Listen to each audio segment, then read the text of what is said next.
Mapayapa at mapagmahal na pagbati sa lahat ng mga kapatid. Ito na po ang ating pong pag-aaralan po sa araw na ito. Basahin natin mga kapatid ng sabay-sabay sa ating pong mga screen. Ang hiwaga ng pagmamahal na walang kondisyon. Paano magmahal ng tao hindi dahil sa kanyang pakinabang, kundi dahil ito ang tamang gawin ayon sa revelation ng Diyos. Ang hiwaga ng pagmamahal na walang kondisyon. Paano magmahal ng tao?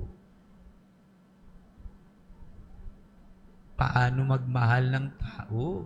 Hindi dahil sa kanyang pakinabang, kundi dahil ito ang tamang gawin ayon sa revelation ng Diyos.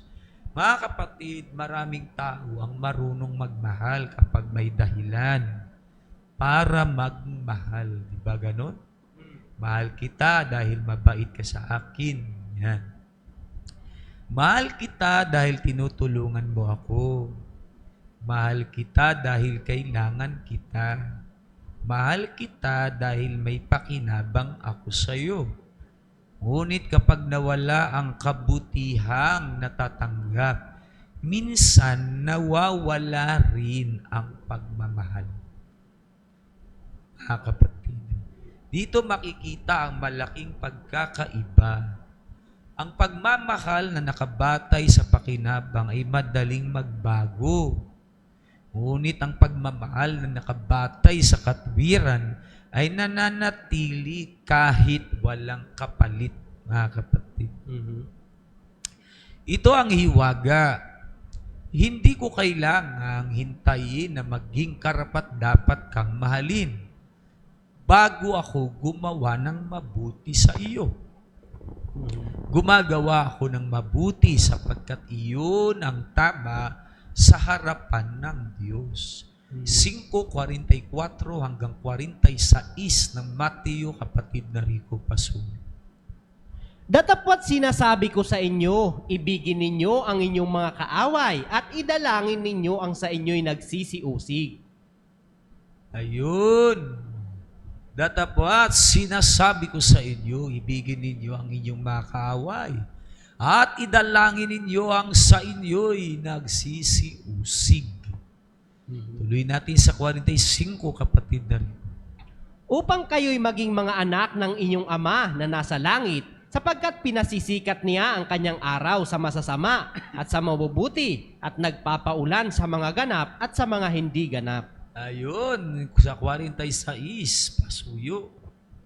Sapagkat kung kayo'y iibig sa nangagsisiibig lamang sa inyo, ano ang ganti ng inyong kakamtin? Hindi ba gagayon din ang ginagawa ng mga maniningil ng buwis? Ayun, mga kapatid, maliwanag, kapatid na Rico, sapagkat kung kayo'y iibig sa nangagsisiibig lamang sa inyo, ano ang ganti na inyong kakamtin? Hindi ba gagayon din ang ginagawa ng mga maniningil ng buwis?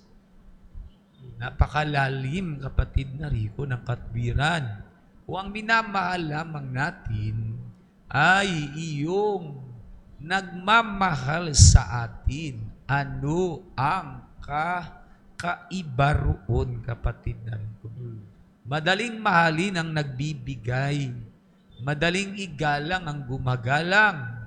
Madaling tulungan, kapatid na Rico, ang tumutulong. Ngunit ang tunay na pagsubok ng pag-ibig ay kapag wala kang mapapala sa taong minamahal mo. Diba, mga kabatid? Yes. Yan. Ang unang hiwaga. Ang tunay na pag-ibig ay hindi transaksyon. Hindi transaksyon, mga kapatid.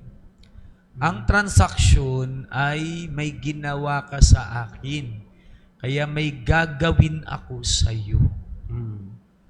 Yan. Ngunit ang pag-ibig, gagawin ko ang tama sa iyo dahil ayokong mawala ang kabutihan sa aking puso.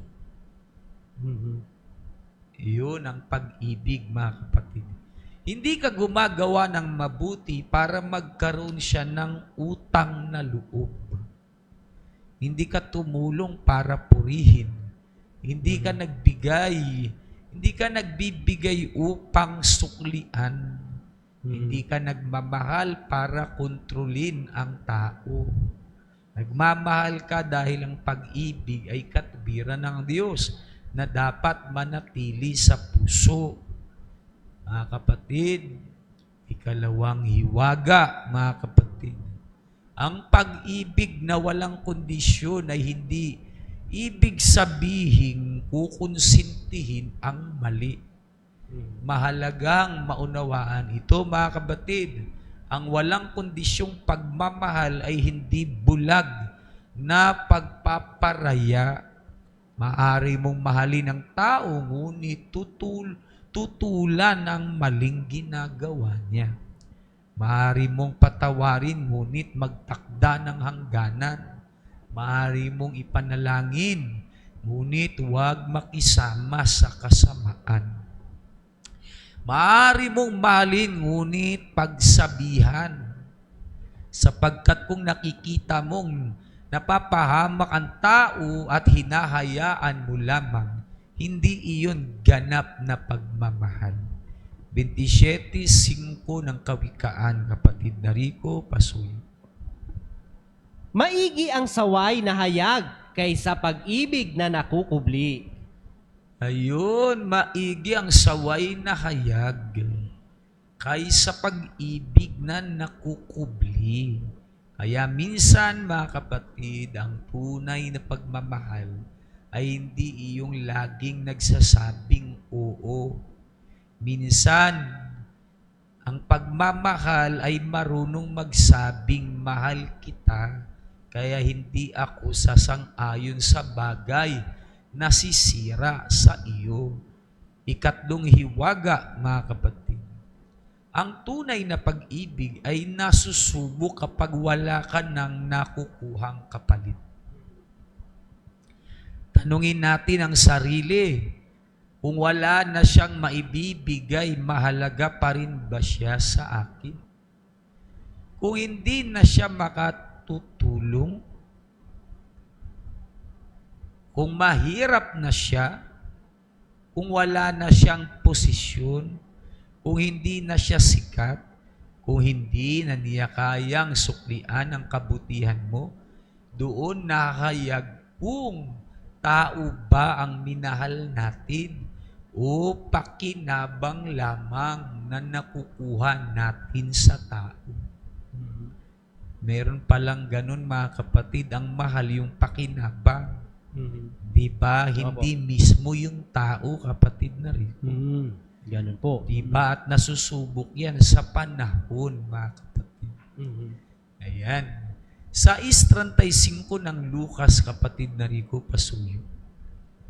Datapat ibigin ninyo ang inyong mga kaaway at gawan ninyo sila ng mabuti at mangagpahiram kayo na kailanman ay huwag mawawala ng pag-asa at malaki ang sa inyo'y magiging ganti at kayo'y magiging mga anak ng kataas-taasan sapagkat siya'y magandang loob sa mga walang turing at sa masasama. Napakalinaw, kapatid na Rico. Gumawa ng mabuti na hindi naghihintay ng kapalit. Amen. Yan, mga kapatid. Gumawa ng mabuti na hindi naghihintay ng kapalit. Datapwat, ibigin ninyo ang inyong mga kaaway at gawan ninyo sila ng mabuti. Kapatid na Rico, madali ba sa tao to? Mahirap po yan sa tao. Ano ba ang ginagawa sa kaaway? Inaaway. Inaabangan, kapatid na Rico. Di ba, kapatid na Rico? Opo, ganun. Iba, binubugbog at pinapatay, di ba? Ganun po ang karaniwan. Oo. Kaya lang, kapatid na Rico, anong pag-ibig ang itinuturo ng Diyos? Datapwat, ibigin ninyo ang inyong makaaway at gawan ninyo sila ng mabuti at mangagpahiram kayo na kailanman ay huwag mawawala ng pag-asa at malaki ang sa inyo'y magiging ganti at kayo'y magiging mga anak ng kataas-taasan sapagkat siya'y magandang loob sa mga walang turing at sa masasama. Ayun, mga kapatid. Di ba? Kapatid na Rico, di ba? Minsan, meron kang ginagawa ng mabuti, kapatid na Rico, parang wala man lang, parang hindi marunong, kapatid na Rico, mag-appreciate, di ba?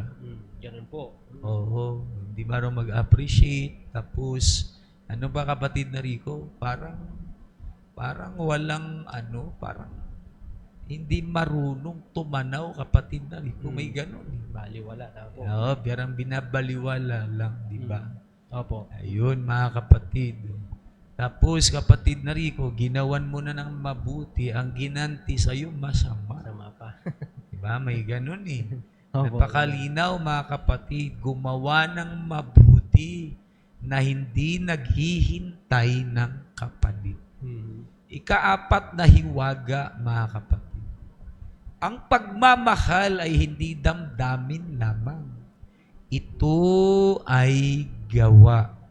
3:18 ng unang Juan, pasuyo, kapatid na rin.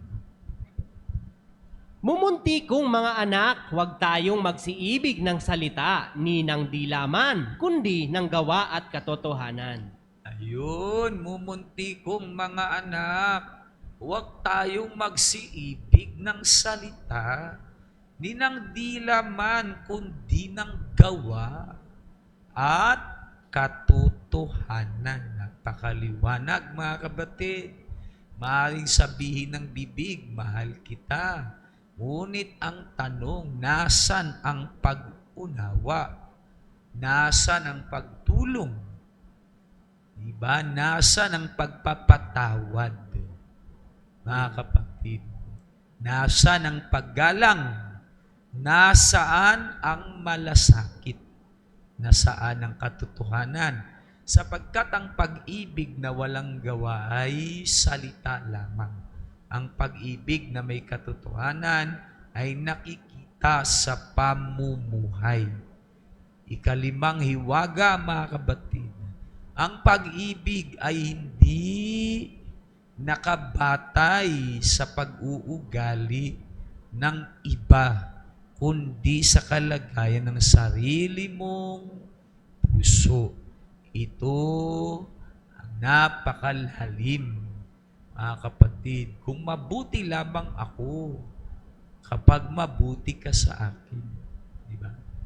Mabuti lamang siya kapag ka mabuti sa kanya, kapatid na Rico. Di ba? Parang mabuti lamang ako kapag mabuti ka sa akin. Diba? Sino ngayon ang kumukontrol sa pagkatao ko? Kapatid na Rico. Ikaw, di ba, kapatid na Sarili Rico? po, opo. Ayun. Kapag minura mo ako, magiging masama rin ako. Diba? Ganun po. Diba? Kapag kinamuhian mo ako, kamumuhian din kita. Kapag sinaktan mo ako, gaganti ako. Ibig sabihin, ang kilos ng ibang tao ang nagdidikta kung magiging mabuti o masama ako. Kapatid na Rico. Diba? Pag gagawa ng mabuti, diba siya yung magdidikta para gumawa ka rin ng mabuti. Kapatid na Rico. Opo, ganun. Diba? Hindi ba kaya, kapatid na Rico, na hindi kapag ginawa ng mabuti, gumagawa ka ng mabuti. Ibig sabihin, hindi ka nadidiktahan ng iba. Diba? Para mangyayari, yung kasamaan mo, kapatid na Rico, depende sa kaharap mo.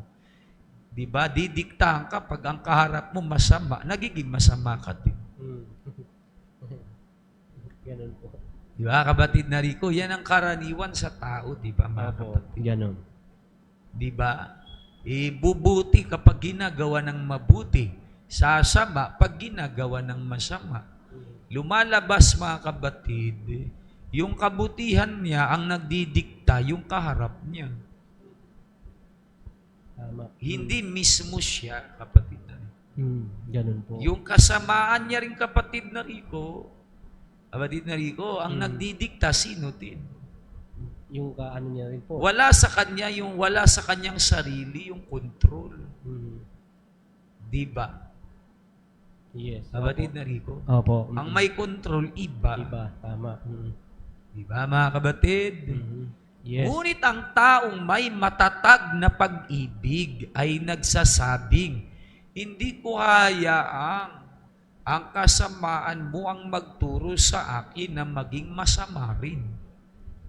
2:71 ng Roma, pasuyo, kapatid na Rico.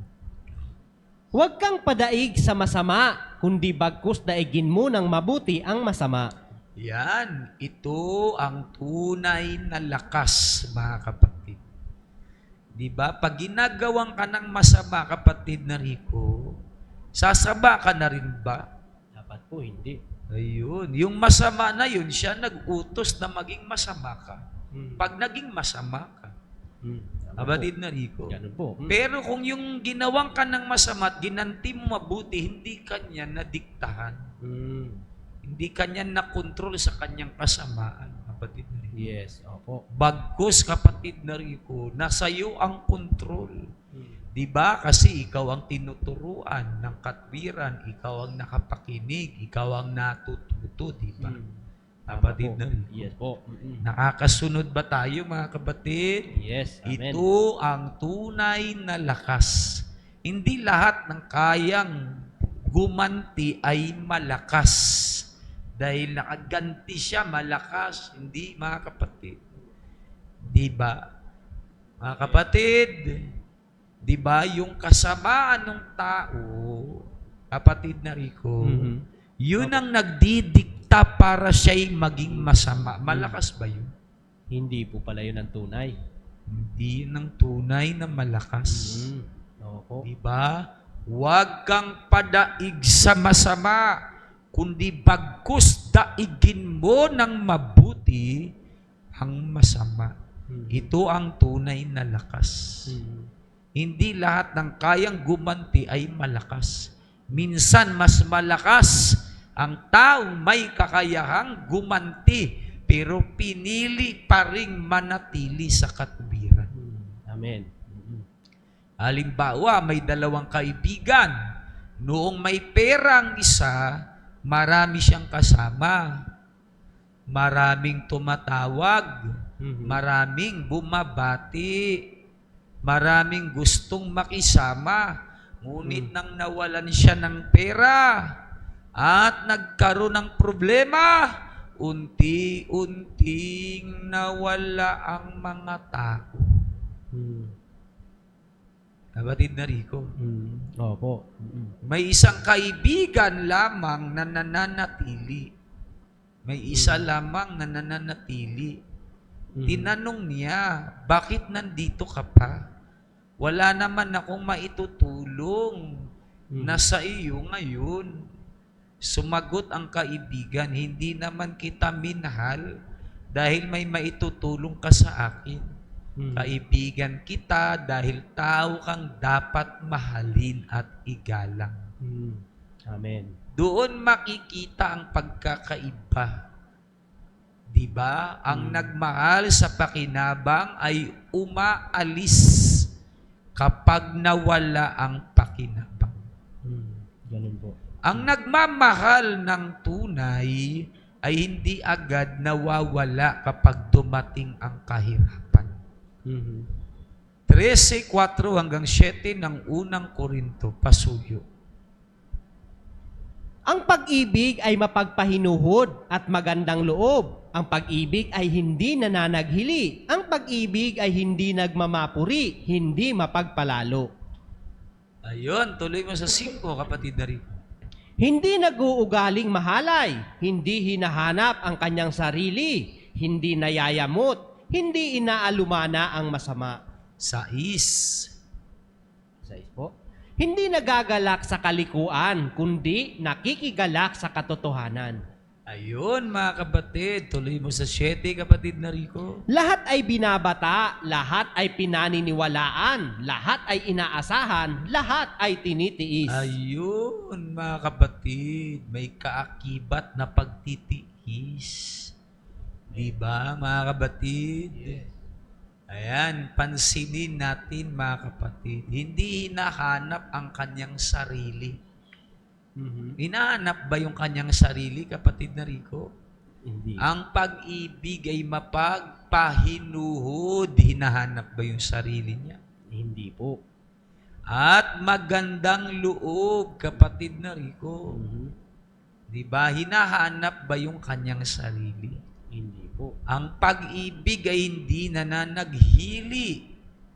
Hinahanap ba ang kanyang sarili? Hindi po. Ang pag-ibig ay hindi nagmamapuri.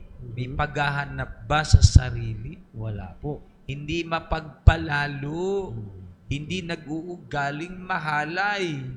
Hindi hinahanap ang kanyang sarili. Hindi nayayamot. Hindi inaalumana ang masama.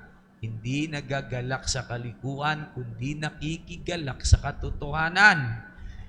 Lahat ay binabata, lahat ay pinaniniwalaan, lahat ay inaasahan, lahat ay tinitiis. Hindi hinahanap ang kanyang sarili. Iyan ang puso ng ating paksa, mga kapatid. Ang tunay na pag-ibig, mga kapatid, ang tunay na pag-ibig ay hindi palaging nagtatanong, ano ang mapapala ko? Kundi ano ang tama kong gawin? Pinakamalalim, mga kapatid, na katwiran, hindi mo kontrolado kung mamahalin ka ng ibang tao.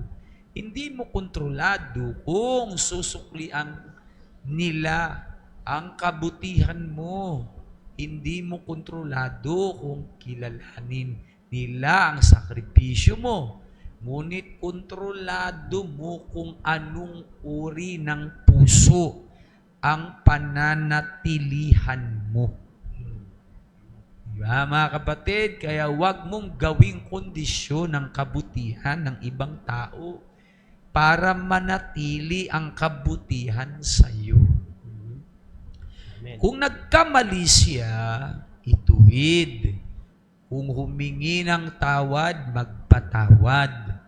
Kung nangangailangan, tumulong ayon sa kakayahan.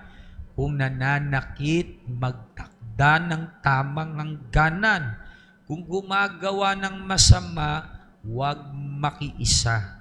Ngunit, huwag hayaang ang kasamaan ng iba ang pumatay sa pag-ibig, awa, katotohanan at katwiran sa loob mo. Ang hiwaga ng pagmamahal, mga kapatid, tandaan natin, walang kondisyon, mga kapatid. Ang hiwaga ng pagmamahal na walang kondisyon ay ito, mga kapatid. Hindi kita mahal dahil mayaman ka. Hindi dahil makapangyarihan ka. Hindi dahil kapaki-pakinabang ka. Hindi dahil lagi kang mabuti sa akin. Minahal kita bilang kapwa-tao dahil ang pag-ibig ang tamang gawin sa harapan ng Diyos. Ganon, mga kapatid. Ngunit ang tunay na pag-ibig ay meron ding katotohanan, katwiran at hangganan. Hindi nito kinukonsinti ang kasamaan. Hindi nito tinatawag na tama ang mali. Hindi nito hinahayaang abusuhin ang kabutihan. Sa halip, iniibig ang tao habang naninindigan sa katotohanan. Mga kapatid, Kung mamahalin mo lang ang taong may pakinabang sa iyo, hindi pa pag-ibig ang nasusubok. Pakinabang pa lang. Ngunit kapag wala ka nang mapapala at pinili mo pa rin gawin ang tama, doon nagsisimulang mahayag ang tunay na pagmamahal o pag-ibig. Sapagkat ang pag-ibig na galing sa Diyos ay hindi nagtatanong muna, ano ang ibibigay mo sa akin, kundi ano ang tama kong gawin sa iyo. Yan ang pagmamahal na hindi negosyo, hindi pakinabang, kundi katwiran. Ayon sa revelasyon ng Diyos, mga kapatid. Yan ang ating paksa, mga kapatid, sa araw na ito. Sana lubos natin naunawaan, mga kapatid. Muli, mga kapatid, maraming salamat sa Diyos, mga kapatid, sa isa na namang napakabuting pagkakataon na kami po ay muling makapaglingkod sa inyo, mga kapatid.